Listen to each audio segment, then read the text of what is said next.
Hey everyone, I just want to make a quick video to let you all know that I finally made the Xenomorph helmet templates available. Helmet? It's not really a helmet, is it? Hood? Hood. Yeah, that's what I labeled it. Banana brain. I finally made the templates for the Xenomorph available, link below. I also shouldn't say made available because that implies that I always had them to begin with, and I didn't. People have been asking for these since I made the video, and it only took this long because they didn't exist. The way I made the Xenomorph was, I went, oh, the front of the DRD kind of looks like the front of the alien, and the top of the Kylo Ren helmet kind of looks like the top of the alien, and the dome of the Knights of Ren kind of looks like the dome of the underside back of the hood. So I was cobbling together parts of other templates to make this one, finding out they didn't quite work, changing them, and then filling in the space in between. So by the end of the project, the starting templates weren't going to work for anybody. So I reverse engineered them by pulling templates from the finished Xenomorph and then building this to make sure it worked. And I'm happy to say they did.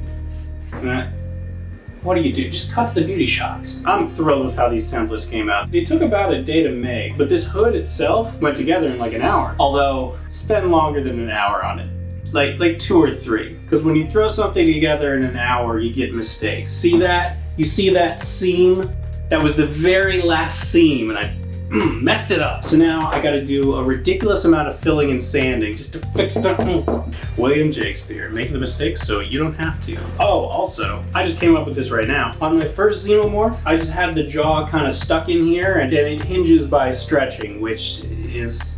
eventually that's going to come apart. So what you guys might want to do is put a PVC bar here that it can hinge on and double as a handle. I'm thinking of doing this one like that just so I can puppeteer it easier, but don't expect that one anytime soon. I've got so much filling and sanding to do. So yeah, Xenomorph templates in the description down below. Thanks for watching. See you later.